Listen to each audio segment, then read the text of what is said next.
Good day, everybody. It's Greg Schnell, and I am here with your Daily 5. So first of all, I want to talk about the meeting that's coming up. We got a Fed fund rate meeting on Wednesday, and that comes the day after the CPI data, so inflation data Tuesday, Fed meeting Wednesday. And the problem I have here is this is already moving up relatively quickly. And we're above the prior high by almost double. It was 2.4. We're going to be over 4% on Wednesday.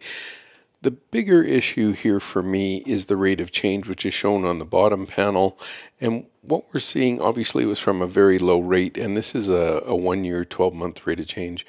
And the problem we're seeing here is this is so fast. And so when I talked to car businesses this week, one of the things I heard from them was, it's hard to sell the sizzle on the steak when they can't afford the steak. And all of a sudden, cars are being priced at 7 to 9% interest rates on cars. It's dramatically changing what people are buying. So I think that's one area to really watch closely. This middle panel shows the momentum going back to 1980. And what I want to emphasize here is these waves are getting bigger. In the 08-09 wave got very low.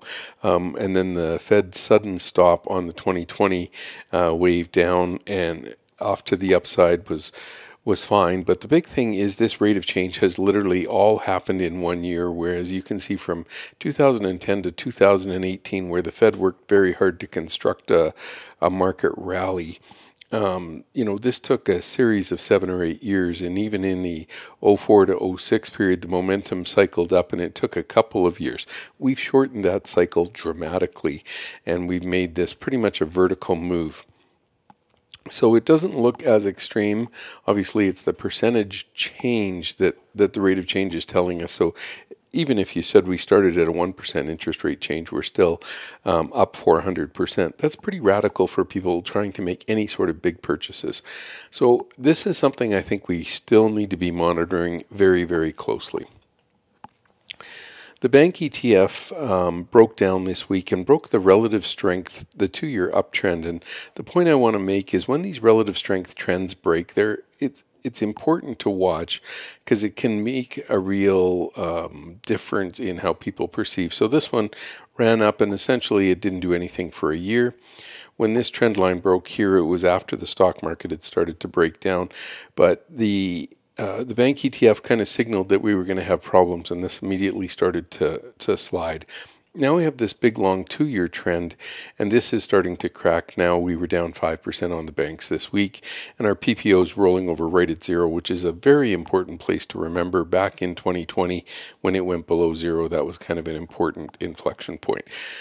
So the banks aren't giving me any clues that I like. The RSI is staying in bear market territory, which is below 65.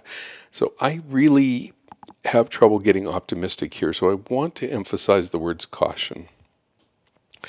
The exploration and production ETF, I'm a big believer in oil as an economic indicator, and the charts this week on oil got shattered.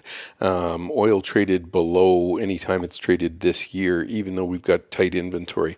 What I think that means is the crude traders around the world, again, 100 million barrels trading, so it's not like one guy gets to control the thing. I will agree that the Strategic Petroleum Reserve or the Kingdom of Saudi Arabia can do a lot, or Russia can do something to affect the price, but in general, you still need demand. And what I think the oil market is pricing in is literally the demand dropping.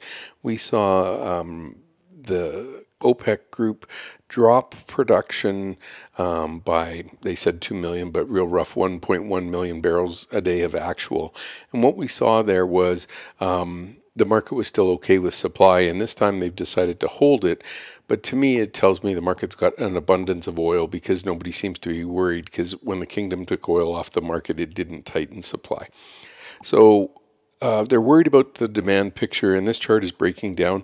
So back in 2018, when this chart broke down, we're seeing the same sort of thing, a nice big relative strength uptrend and starting to fail. And that was a really good piece of information. But we also see the scooter ranking dropping down to the worst it's been in 2 years, basically since the rally off of the vaccines back in 2020. And here we have the move down in 2018. This was part of the tariff tussle, and oil couldn't get going for a couple of years. Now we still have global trade issues going on, but here we also have what most people deem as a really big energy problem. I think more importantly than the energy problem is, things like glass blowing and stuff like that. They're closing those factories because they can't afford the natural gas. Europe's got a huge crisis in front of it in terms of energy, so you'd think that would be very ballistic, but what it actually does is shuts in demand because price is too high. So we really need to be aware of that trend, and I think for me, these oil and exploration companies are really in a vulnerable spot, and I wrote an article about that you can find on the Canadian Technician articles or at Osprey Strategic under free articles. Walmart has had two failed breakouts in 2022, and both of them weren't very comforting, because the first one, when it fell, literally, we watched Walmart drop to 52-week lows. On that news, it's tried to rally back up, and now it's rolling back over at this same level again. We're looking like the relative strength that we had going in Walmart is starting to break down. But I think this is telling us that consumers can't afford stuff, and Costco has come out and said they can't afford TVs and things like that. So we're really starting to see a change in consumer behavior, and I think it's because of the pace of the Fed increases, and that's one thing that I really think could jar the system in terms of demand as people hunker down and try to pay for their Christmas bills, but they're also finding any car that they have to renew a lease on is out of control. Like if they were at 2% 2 or 3 years ago, they're going to be at 7 or 9% this year. That's hard work. So all of these things are adding up to make quite a problematic area. And what I'm like, staples and utilities have been outperforming. They were a big outperformer the first week of December. But what I'm more worried about is that the overall demand destruction due to high interest rates is starting to rear its ugly head, and we're starting to see it especially in big ticket items, but it goes all the way down to food, because the food inflation is still there. So lastly, and some people will say, well, it doesn't really matter when a trend line breaks. But the big thing for me is when trend lines break, they're telling you something has changed. And what I want to be critically aware of as part of this bear market is if commodities are no longer in demand, that's a price issue where people can't afford it. And so they're coming down dramatically. This chart actually broke the first time if I used the uptrend off the lows, and it came in right where this arrow was. So it came down, but you can see we never really were able to make an uptrend after that.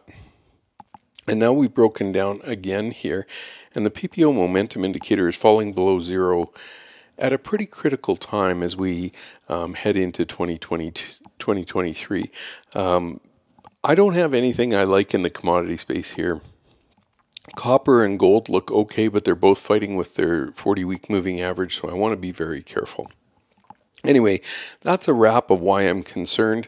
I do want to point out the things that we've got going on over at Osprey Strategic. I think one of the big things that people will find helpful is understanding the strength indexes that I've created.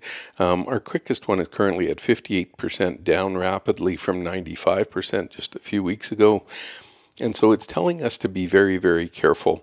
And if we head over to the website, you can go in here for only $7. You can find a 30-day trial. But my main point would be really understand how important and how vulnerable the markets could be here. And yes, you could potentially miss some upside. But a bigger concern here would be if this market does what I think the banks and the commodities are trying to tell us, is that demand is going to be under significant pressure. So with that, I'd like to thank you for taking the time to join me. And as always, enjoy the Daily 5 and enjoy the holiday season.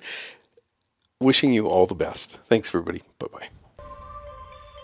Hey guys, Dave Keller here with StockCharts.com. Thanks so much for watching our video. If you enjoyed it, and we hope you did, hit the like button right below. Also, we have so much new content every day. Consider subscribing to the channel. Just hit the subscribe button in the video or right below. Thanks for watching. Stay safe. Have a fantastic day.